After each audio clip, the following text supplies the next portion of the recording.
Hello friends, आपका बहुत बहुत स्वागत है हमारे यूट्यूब चैनल कंपटीशन क्लासेस में। आज हम डिस्कस करेंगे भारत के संविधान से महत्वपूर्ण 50 सवाल जो आपके एग्ज़ाम के लिए बहुत इंपॉर्टेंट होगा। ठीक है, तो चलिए शुरू करते हैं आज का सबसे पहला सवाल। तो सबसे पहला सवाल है, राज्यपाल सोने के पिंजरे में निवास करने वाली चिड़िया के समान है, ये शब्द किसके हैं? तो ये शब्द हैं सरोजिनी नायडू के। यानी सरोजिनी नायडू का कथन है कि राज्यपाल सोने के पिंजरे में निवास करने वाली चिड़िया के समान है। ठीक है, अब आपको पता होगा कि सरोजिनी नायडू यूपी के प्रथम राज्यपाल थे, यानी कि उत्तर प्रदेश के प्रथम राज्यपाल कौन थे? तो सरोजिनी नायडू थे। ठीक है, अगला देते हैं दूसरा नंबर सवाल। किसकी अनुमति के बिना राज्य की विधानसभा में कोई धन विधेयक पास नहीं होता? तो राज्यपाल के बिना, ठीक है, राज्यपाल के बिना विधानसभा में कोई धन विधेयक पास नहीं होता है। अगला है तीसरा नंबर, राज्यपाल द्वारा जारी किया गया अध्यादेश किसके द्वारा मंजूर किया जाता है?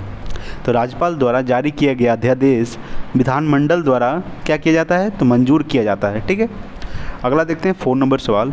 राज्य सरकार को कौन भंग कर सकता है? तो राज्य सरकार को राज्यपाल भंग कर सकता है। कौन भंग कर सकता है? राज्यपाल। अगला है 5 नंबर, उच्च न्यायालय के न्यायाधीशों की नियुक्ति कौन करता है? तो उच्च न्यायालय के न्यायाधीशों की नियुक्ति राष्ट्रपति करता है। कौन करता है? राष्ट्रपति। ठीक है, चलिए अगला सवाल देखते हैं 6 नंबर सवाल। 6 नंबर सवाल है, उच्च न्यायालय का न्यायाधीश कितनी आयु तक अपने पद पर रह सकता है? तो उच्च न्यायालय का न्यायाधीश 65 वर्ष की आयु तक अपने पद पर रह सकता है। ठीक है, कितने वर्ष की आयु तक? 65 वर्ष की आयु तक। अगला है 7 नंबर, उच्च न्यायालय में प्रथम महिला मुख्य न्यायाधीश कौन थी? तो उच्च न्यायालय में प्रथम महिला मुख्य न्यायाधीश श्रीमती लीला सेठ थी। कौन थी? श्रीमती लीला सेठ। अगला है 8 नंबर, किसी न्यायाधीश को एक न्यायालय से दूसरे न्यायालय में भेजने का अधिकार किसको है? तो किसी न्यायाधीश को एक न्यायालय से दूसरे न्यायालय में भेजने का अधिकार राष्ट्रपति को है। किसको है? राष्ट्रपति को। ठीक है, अगला है 9 नंबर, भारत का चलित न्यायालय किसका मानसपुंज है? ठीक है, यानी भारत का चलित न्यायालय किसका मानसपुंज है? तो डॉक्टर APJ अब्दुल कलाम का। ठीक है, किसका है? डॉक्टर APJ अब्दुल कलाम आज़ाद का। अगला है 10 नंबर, सर्वोच्च न्यायालय के न्यायाधीश को उसके पद से कैसे हटाया जा सकता है? तो सर्वोच्च न्यायालय के न्यायाधीश को उसके पद से महाभियोग द्वारा हटाया जा सकता है। कैसे हटाया जा सकता है? महाभियोग द्वारा। अगला है 11 नंबर, भारत के प्रथम मुख्य न्यायाधीश कौन थे? तो भारत के प्रथम मुख्य न्यायाधीश थे हरिलाल जे कानिया। कौन थे? हरिलाल जे कानिया भारत के प्रथम मुख्य न्यायाधीश थे। चलिए अगला सवाल देखते हैं 12 नंबर सवाल। ठीक है, 12 नंबर सवाल है, किस अनुच्छेद के अंतर्गत संविधान सर्वोच्च न्यायालय को अभिलेख न्यायालय का स्थान प्रदान करता है? तो कौन सा अनुच्छेद? तो अनुच्छेद 129 के अनुसार संविधान सर्वोच्च न्यायालय को अभिलेख न्यायालय का स्थान प्रदान करता है। ठीक है, कितना? अनुच्छेद 129। अगला है 13 नंबर, सर्वोच्च न्यायालय ने संविधान की आधारभूत संरचना की घोषणा किस मामले में की थी? तो किस मामले में की थी? तो केशवानंद भारतीवाद मामले में। ठीक है, किस मामले में? केशवानंद भारतीवाद के मामले में। अगला है 14 नंबर, जनहित याचिका कहाँ दायर की जा सकती है? तो जनहित याचिका सर्वोच्च न्यायालय में दायर की जा सकती है। कहाँ दायर की जा सकती है? सर्वोच्च न्यायालय में। अगला है 15 नंबर, भारत में वैध संप्रभुता किस में निहित है? तो भारत में वैध संप्रभुता संविधान में निहित है। किस चीज़ में निहित है? संविधान में। अगला है 16 नंबर, भारतीय संविधान की संरचना किस प्रकार की है? तो भारतीय संविधान की संरचना कुछ एकात्मक और कुछ कठोर है। कैसा है? कुछ एकात्मक कुछ कठोर। अगला है 17 नंबर, लिखित संविधान की अवधारणा ने कहाँ जन्म लिया? तो लिखित संविधान की अवधारणा ने फ्रांस में जन्म लिया। कहाँ लिया? फ्रांस, और फ्रांस की राजधानी पेरिस। ठीक है, चलिए अगला देते हैं 18 नंबर सवाल। 18 नंबर सवाल है, आध्यात्मक शासन का उदय सर्वप्रथम कहाँ हुआ? तो आध्यात्मक शासन का उदय सर्वप्रथम संयुक्त राज्य अमेरिका में हुआ। कहाँ हुआ? संयुक्त राज्य अमेरिका में। अगला है 19 नंबर, भारतीय संविधान में नागरिकों को कितने मूल अधिकार प्राप्त है? तो भारतीय संविधान में नागरिकों को 6 मूल अधिकार प्राप्त है। ठीक है, कितना है? 6। अगला है 20 नंबर, संविधान के किस अनुच्छेद में राज्य में नीति निर्देशक तत्वों का उल्लेख है? तो अनुच्छेद 36 से 51 तक। ठीक है, अनुच्छेद 36 से 51 तक राज्य में नीति निर्देशक तत्वों का उल्लेख है। अगला है 21 नंबर, लोकसभा तथा राज्यसभा की संयुक्त बैठक कब होती है? तो लोकसभा तथा राज्यसभा की संयुक्त बैठक संसद का सत्र शुरू होने पर। ठीक है, कब होती है? संसद का सत्र शुरू होने पर। अगला है 22 नंबर, किस व्यक्ति ने वर्ष 1922 में यह मांग की थी कि भारत के संविधान की संरचना हेतु गोलमेज सम्मेलन बुलाना चाहिए? किसने की थी? तो मोतीलाल नेहरू ने। ठीक है, किसने की थी? मोतीलाल नेहरू ने। ठीक है, चलिए अगला सवाल देखते हैं 23 नंबर सवाल। ठीक है, तो 23 नंबर सवाल है, कांग्रेस ने किस वर्ष किसी प्रकार के हस्तक्षेप के बिना भारतीय जनता द्वारा संविधान के निर्माण की मांग को लेकर प्रस्ताव पारित किया था? तो कब किया था? तो 1936 ईस्वी में। ठीक है, अगला है 24 नंबर, वर्ष 1938 में किस व्यक्ति ने वयस्क मताधिकार के आधार पर संविधान सभा के गठन की मांग की थी? तो किस व्यक्ति के आधार पर, यानी कि आधार पर संविधान सभा की मांग की थी? तो जवाहरलाल नेहरू ने। किस व्यक्ति ने किए थे? जवाहरलाल नेहरू ने वयस्क मताधिकार के आधार पर संविधान सभा में गठन की मांग की थी। किसने की थी? तो जवाहरलाल नेहरू ने। अगला है 25 नंबर, वर्ष 1942 में किस योजना के तहत यह स्वीकार किया गया कि भारत में एक निर्वाचित विधानसभा का गठन होगा जो युद्धोपरांत संविधान का निर्माण करेगी? तो कौन सा योजना था? तो क्रिप्स योजना के अंतर्गत। ठीक है, कौन सा योजना? क्रिप्स योजना, जो वर्ष 1942 में, ठीक है, हुआ था। अगला है 26 नंबर, कानून के समक्ष समान संरक्षण वाक्य कहाँ से लिया गया? तो कानून के समक्ष समान संरक्षण वाक्य संयुक्त राज्य अमेरिका से लिया गया। कहाँ से लिया गया? संयुक्त राज्य अमेरिका से। अगला है 27 नंबर, सर्वोच्च न्यायालय की व्यवस्था भारतीय संविधान ने किस देश के संविधान से ली है?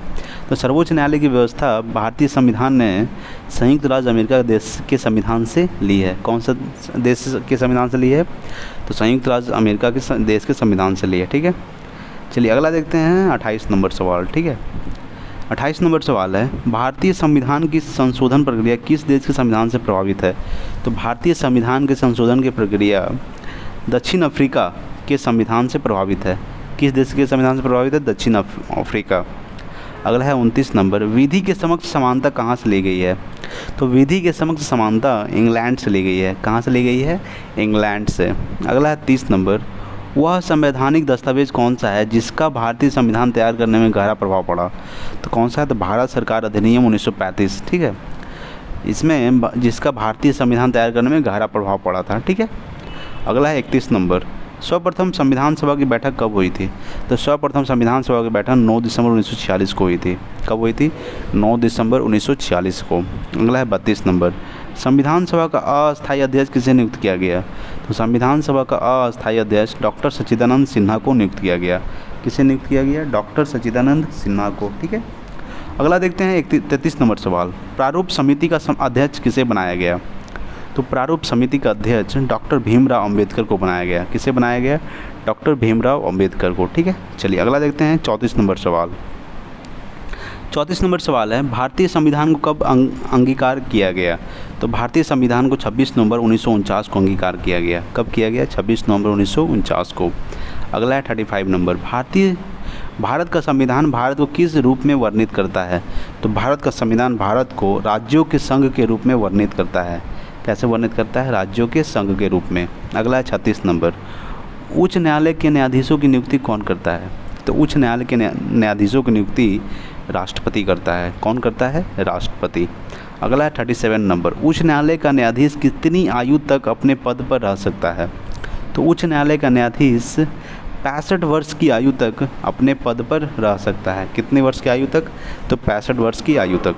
अगला है 38 नंबर, उच्च न्यायालय में प्रथम महिला मुख्य न्यायाधीश कौन थी? तो उच्च न्यायालय में प्रथम महिला मुख्य न्यायाधीश श्रीमती लीला सेठ थी। कौन थी? श्रीमती लीला सेठ। अगला है 39 नंबर, किसी न्यायाधीश को एक न्यायालय में से दूसरे न्यायालय में भेजने का अधिकार किसको है? तो राष्ट्रपति को है। किसको है? राष्ट्रपति को। ठीक है, अगला देखते हैं 40 नंबर सवाल। 40 नंबर सवाल है, भारत का चलित न्यायालय किसका मानस पुंज है? तो भारत का चलित न्यायालय डॉक्टर APJ अब्दुल कलाम आज़ाद का मानस पुंज है। अगला है 41 नंबर, संसदीय शासन प्रणाली सर्वप्रथम किस देश में लागू हुई? संसदीय शासन प्रणाली सर्वप्रथम ब्रिटेन में लागू हुई। कहाँ लागू हुई? ब्रिटेन में। अगला है 42 नंबर, भारतीय संविधान के अनुसार तथ्यात्मक संप्रभुता किसमें निहित है? तो भारतीय संविधान के अनुसार तथ्यात्मक संप्रभुता प्रधानमंत्री में निहित है। किसमें निहित है? प्रधानमंत्री में। अगला है 43 नंबर, भारत के प्रथम प्रधानमंत्री कौन थे? तो भारत के प्रथम प्रधानमंत्री जवाहरलाल नेहरू थे। कौन थे? जवाहरलाल नेहरू। अगला है 44 नंबर, अभी तक कितने प्रधानमंत्रियों की मृत्यु अपने पद पर रहते हुए हुई? तो अभी तक 3 प्रधानमंत्री की मृत्यु अपने पद पर रहते हुए हुई। ठीक है, कितने प्रधानमंत्री? तो 3 प्रधानमंत्री। ठीक है, अगला देखते हैं 45 नंबर सवाल। ठीक है, तो 45 नंबर सवाल है, प्रधानमंत्री को पद एवं गोपनीयता की शपथ कौन दिलाता है? तो प्रधानमंत्री को पद एवं गोपनीयता की शपथ राष्ट्रपति दिलाता है। कौन दिलाता है? राष्ट्रपति। अगला है 46 नंबर, लोकसभा का सदस्य बनने के लिए न्यूनतम आयु कितनी होनी चाहिए? तो लोकसभा का सदस्य बनने के लिए न्यूनतम आयु 25 वर्ष होनी चाहिए। कितनी वर्ष होनी चाहिए? 25 वर्ष। अगला है 47 नंबर, कौन सा राज्य सबसे अधिक प्रतिनिधि लोकसभा में भेजता है? तो उत्तर प्रदेश राज्य सबसे अधिक प्रतिनिधि लोकसभा में भेजता है। कौन सा राज्य? तो उत्तर प्रदेश। ठीक है, यहाँ पे लोकसभा सीटों की संख्या कितनी है? तो 80 है। ठीक है, कितनी है? 80। अगला है 48 नंबर, किन बड़े राज्यों में लोकसभा सीटें समान हैं? तो आंध्र प्रदेश और पश्चिम बंगाल में लोकसभा सीटें समान हैं। अगला है 49 नंबर, उत्तर प्रदेश के बाद सबसे अधिक संसदीय क्षेत्र किस राज्य में है? तो उत्तर प्रदेश के बाद सबसे अधिक संसदीय क्षेत्र महाराष्ट्र में है। कहाँ है? महाराष्ट्र में। अगला है 50 नंबर, किस राज्य में लोकसभा सदस्यों की संख्या सबसे कम है? तो नागालैंड, सिक्किम, मिजोरम में लोकसभा सदस्यों की संख्या सबसे कम है। ठीक है, चलिए आज के लिए इतना ही और मिलते हैं अगले वीडियो में। जय हिंद, जय भारत।